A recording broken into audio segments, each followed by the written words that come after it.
Aiko, Yesu Kristo, Aiko,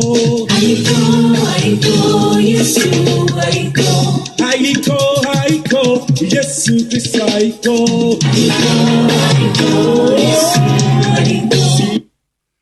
Hallelujah. Praise the Lord. Nyaga kafu maule gbeben keke ame. Ela ga venye klo nu. Eye agbe. Fen keke ye yere ga sunye klo aussi. Eya ta mi aglo ayiko na Yehowa maudo. Eya ta mi aglo na maubana. Akpe. Ela bena ega venye klo nu. Eye agbe. Ka sumyasi le egbe. Fen keke ya hanji. Eyata ayiko mi achone. Eyata mi achobubu nedo. Eyata mi acho kafu ne eyamado. Novinyo le Kristo me. Egbe nkeke yere ga sunye klosi la meglo. Eye ejebe nye klo le akata mi adakpene de nkeke yata. Elabe nkeke ya ega sumya klosi ne agbe ye nono le maume. Agbe nono le Kristo me. E agbe no la nya fa subo fe amenyenye me gbe ochogbe abe ameye yesio owomi yemi trozu le eya ma mene eya tai no vio egbela mawu diba yaga fiando mi eye enfefia ya ocho ye fa nyame ela bana ye fa nyako ejira mido yefanya kwe wami amesike tuto dibe mi anya nai eyere yeba mi to se yemi to re nula ena bana nyape ji joyo na gbanago eyemi to sulambo mawu kle nyape jiblibu to le gbogbo kle nyatepe me eya tandea alo le gafofo yamela mega va mi agbo pre mawu fegbe si oda sinam na nyekplo siaba mi atemu ano abelesko diba mi ano eye jijokokwana no mi ame de ya pesubo unti le dosio wona nyekplo lata e antie megava egba odo le gafofo yame egbela ma diba mi aide nso sto ade me eye mi asonu akude susu de unti amegedo egbela susu miapo susu de deola ye na la ba mi jena nouveau me e adoyi miapo susu si o ma letefo eye mi do la economy tena gbegble me eye tan le kapofo yamela me va gbo ba ma bi osebanade le kenede asusu do susu nyo ne dena alo susu vowe ne dena abe Kristo tonea nusi duan fonami egbea abe maufe vione la yenye mi apesusu dede leke mi ekpo anuodo leke mi si anuo gomodo leke mi ende afodo leke mi no agbedo la numo egblena emi gede alo dena mi aji gede enye ba mi buile akpas agamala ma demia ji o oni mi buile akpanyu amala enya no sike adenye kploji eyata ojabana mi abuile akpanyu to ame eye mi agble akpasagade acho pungbe elabena akpasagama yodemi yemodemi le toba akpanyu to ame bana mi ade susu si o ademi aji eyata male gbogbomlente yabe de susu nyi ne na kponyue de susu nye ne na kponyue elabana mesem sike de asusu nye la ekpo anyu godo elabana mesem sike wa anu nye la ekpo anu nye ekare nu nye godo elabana bibla gbo be nyo wala ne no fe nyo ojida eye vo la ha ne na evo oji eye fotule de sia de unti ne maka ole ne ba mi de susu nye la mi akpo nyue ha ne makke eyata susu nyue dede susu nyue dede ko dede la ehia nyue dede vanana ame susu nyue dede ko dede la ehia nyue dede ko vanana ame megagblɔe ke be susu nyuie ɖeɖe ko ɖeɖe la hiã nyui ɖeɖe ko vana na ame eya ta Biblia gblɔ na mi le ŋɔŋlɔa me le Romatɔwo ƒe agbalẽ eta weve kpukpui ame vea me miahle le French gbeme tutugba eye Biblia gblɔ na mi le French gbeme le hehlea me bena ne vous laissez pas modeler par le monde actuel, mais laissez-vous transformer par le renouvellement de votre pensée pour pouvoir discerner la volonté de Dieu, ce qui est bon, ce qui lui plaît, ce qui est parfait. Ne vous conformez pas au siècle présent, mais soyez transformés par le renouvellement de l'intelligence, afin que vous discernez quelle est la volonté de Dieu, ce qui est bon, agréable et parfait. Alléluia. Name miahle le vego fakpadia. Miahle le kea.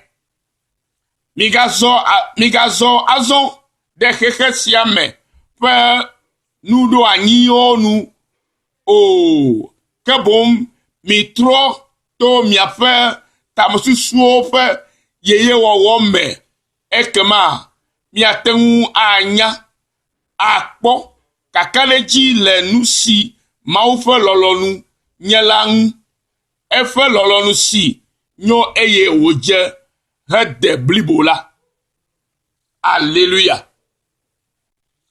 Midola zo de azola midola no atromia pa susuo eye susu si omi ade abe Kristo to ene azola yawe nye siabanare nya pa susuo la mi maga no abale sike susu no mi asicha le manya me si mi no hihia me o ela ba mi nye kote bana Biblia gbona mi le fe nyama bana mi le hihia me vogakia mi menya hihia me to o ke mi trozi Kristo to eye Kristo ma mi le azo eye ta ele pedo nya sia jina mi bana mi gazo azo de keke sia me fe nudolo anyi onu o kabo mi tro mi fe tamosusuo na yeye wowo bena mi atemu anya akpo kakareji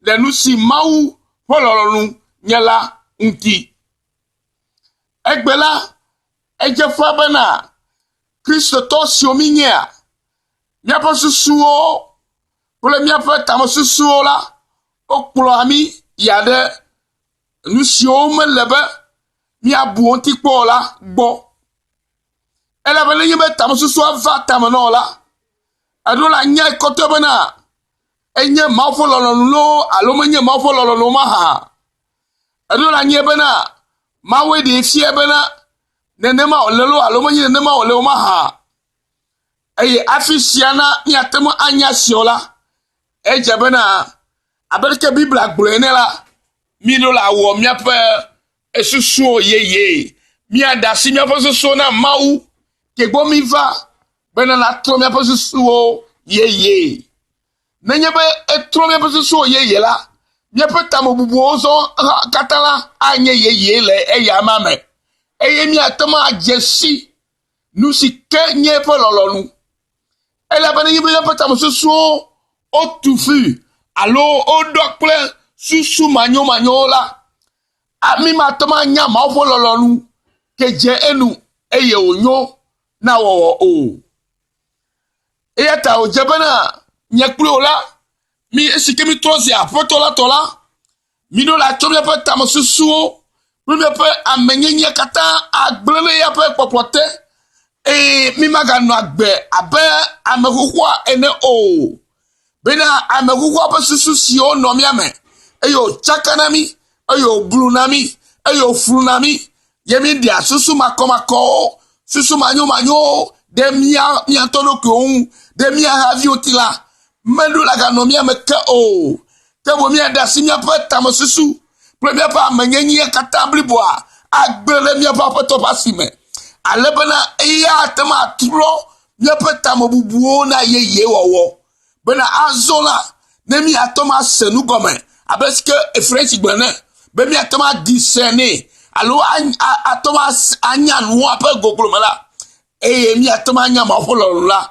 Ke ejebe mi adasi mi afesusu. Premier pa efe anya sakata agbele mi afe topasime. Be ya to na tro enami ne mi ade susu nye azo. Ela bana yebe susu chakale mi amenene. Ke onye susu kenya amekuko pa susu. Yo gwa kotole mi amela.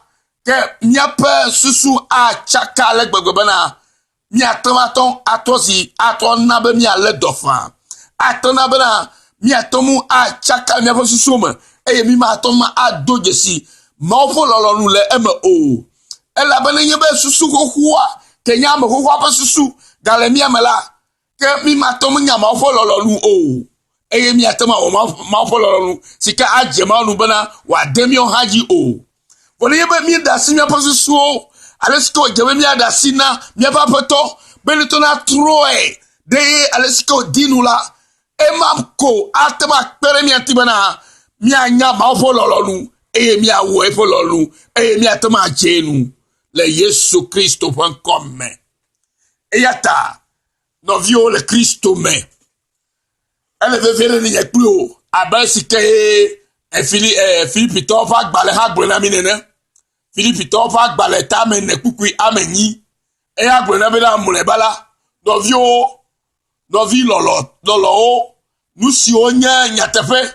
Nous si o jena bubu. Nous si o le jojoe. Nous si o le jaje. Nous si o jena lolo. Nous si o nya pona. Ne nunyi adeli alo naneli si o lebe wakafula mi abu esia onti boum. Alléluia.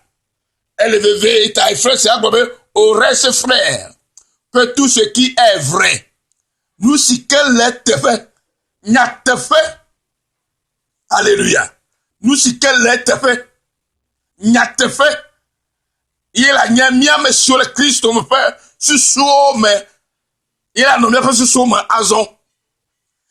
Tout ce qui est honorable, alléluia. Nous ce que je na bubu, nous ce que ti o jebe mi abukola, il a nommé pas suso mais azon. Et ya o ma ton nommé mais nenye be mi ato.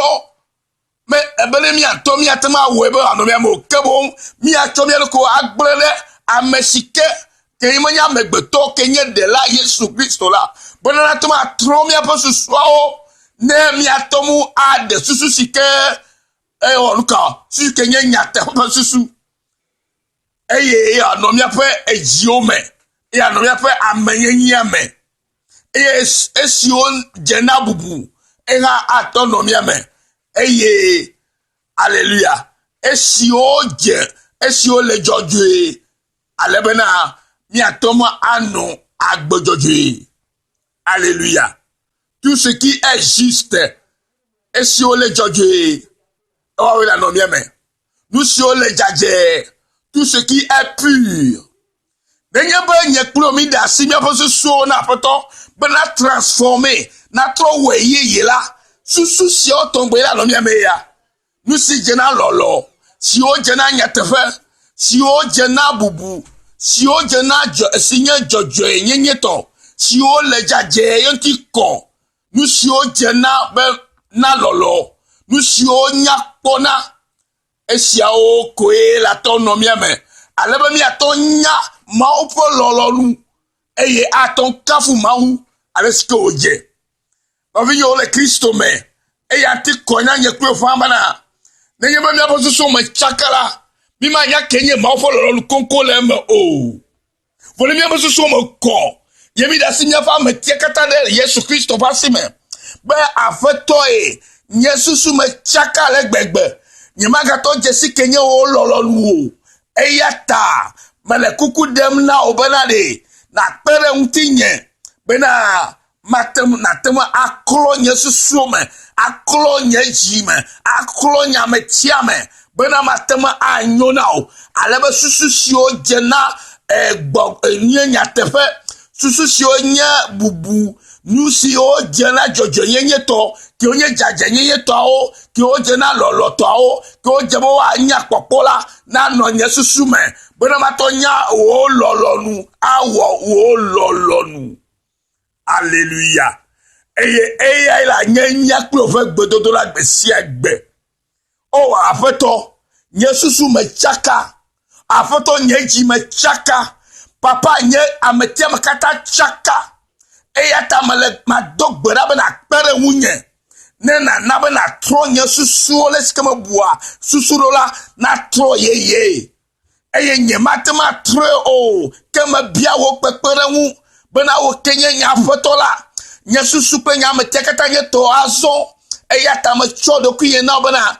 Na tro nye susuo, bena nye tamo susuo asola, na nye kokwe, na nojaje, na nye sikeje, enya tefe na nome, ple jaja nye na nome, ple jojo nye na nome, bena ma nya wo lolo nuwo, ne ma po bojele nya ametiame.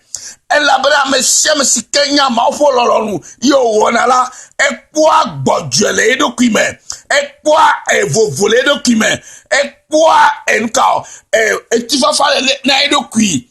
Ela bena me chaka kule susu barabara o, me chaka kule tao susu nyama nyama o, ke ho tao susu la, eko abele sike fresh blenamine, mais tout ce qui est vrai, tout ce qui est honorable, tout ce qui est juste, tout ce qui est pur, tout ce qui est aimable, tout ce qui mérite l'approbation, ce qui est vertueux et digne de louange, soit l'objet de nos pensées.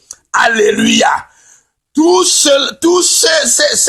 Ces qualifications devaient être l'objet de tes pensées, de nos pensées. Ce qui est vrai, ce qui est honorable, ce qui est juste, tout ce qui est pur. Et tout cela ne peut arriver seul par l'aide de l'Esprit Saint, par l'autorité de l'Esprit Saint qui est en nous. Et cela vient de notre Seigneur Jésus.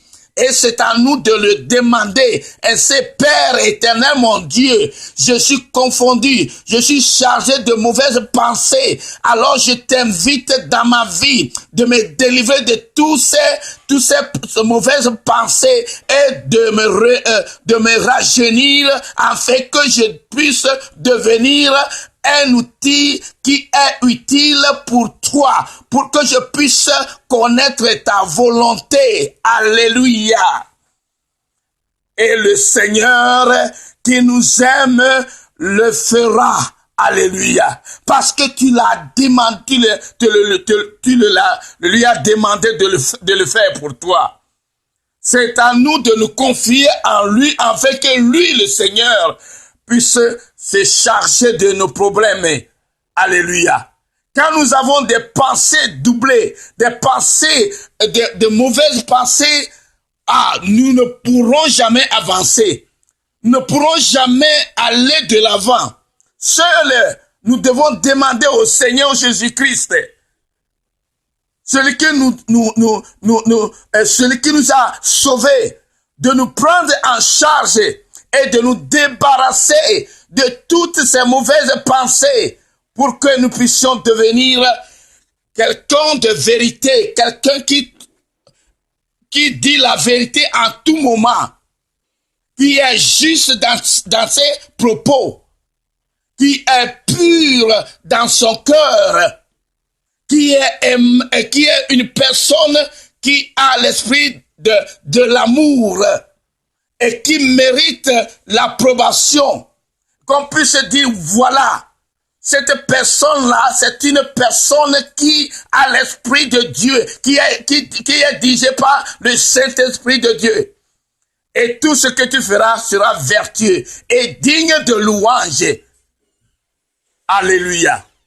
Nous vivons le Christ, mais tak bena mi le gapopoya me, bena mi le toji senyanye yao, eye maune yirami, ela bena eya koe la tama kpere nye kloti, bena ne mia pesuso mo kola mi akpo nu nyo enu kokko ha mi fa gbeme eye ne mia pesuso mo kola ke enu nyo de ko e mi akpo eye wa va mi fa gbeji le Yesu fo come ta me gbo be de susu nue ne na akpo nue susu nue de ko de la ehe a nue de ko vanana ame susu nue de ko de la ehe a nue de ko vanana me fa gbeme eyata mawela we na nyekplo bena nya posusu na no kokwere le ya mame eye mi abunu sio nya na gbogblo nya na sese nya na nyatefe jaje nyenye toao plenu si nyon bena wa dida sekonti eye to mamala mi ajesi ma ofololonu ela bana nyebe no chakale mola ma yake tuto nye ma ofololonu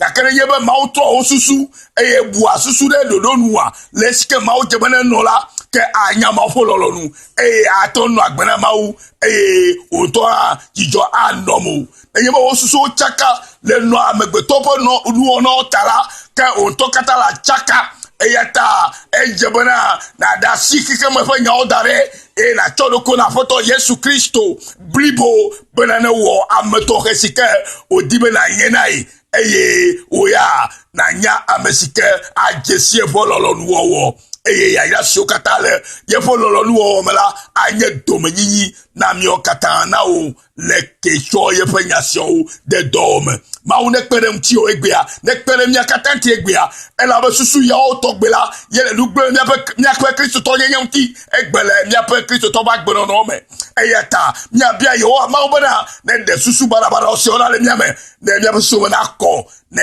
mi anya fololo nu mi awe na mi o to pa nyuna le Yesu Kristo for come ma on ekwen ntio ina kwen mi okata ti be esia nya o na mi bobo de le Kristo Yesu for come akpebe esenya ya o emenya ba esike enye nugo mesela atamu acho ya de dome bedodora bana ma on tone chira mido ne nyanyu ne le Kristo Yesu for come ya no vi Yesu nyo o ira maulolo avajidura le Kristo me iga chogbe be nyanyu kekesia sianka ka fama unya sia kadida mi chodon sami le Kristo Yesu fon koma ma da gaida mi ya no sesire togo viole togo mi no la mesame eye mi akpo abia ihoa nya susu nyomi na mi atoma tudua dua la tugodo la ba ma ofa ngbedo ma da le togo jio na mi le kha ya o to hala mi adojire ma unti ma we la pere mi anti mi adole me ma nya amafa musayo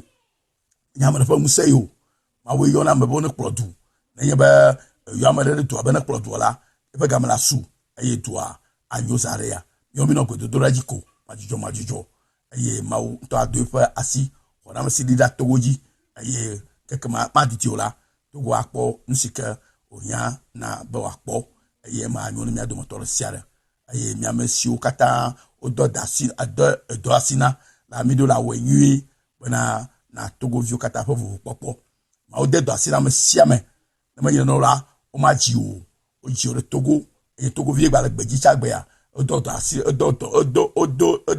asina o do asina bana wo na Togo afa nyonyo ta we na me ka topo mo bodomo eye na nyo la bana nyo la kwa fotu nyo ko dogo susu nyo de la ya jira no anti godo amasikele nyo dina no via kwa e ha akpo nyo ojima na koro no vionti manya enukoko akpo no via kelu na manya evo ojima to voto iblomilo mesia majima na koro no viamti mesia majima na koro no viamti iblomele ne mai le vevere na nyeklu jima kokwa le vevere manya akpo no vio atodugbe na faga ka ojima mo koro nwula ke manya lolo ke iblomo le ma o lolo sike ma odi chumya gboyin bana mya pa jima na koro mya no nti mesia mamti vo magadu vo tamana no vio kantio imo ka butama barare no vio nti ha o eno viodo le tiola ma jejio na bana o ya le nyobo nti be siagbe ono no plemi amabia to amesio kata gba poto no agbe sam no ogbe vodo gbo yin la mi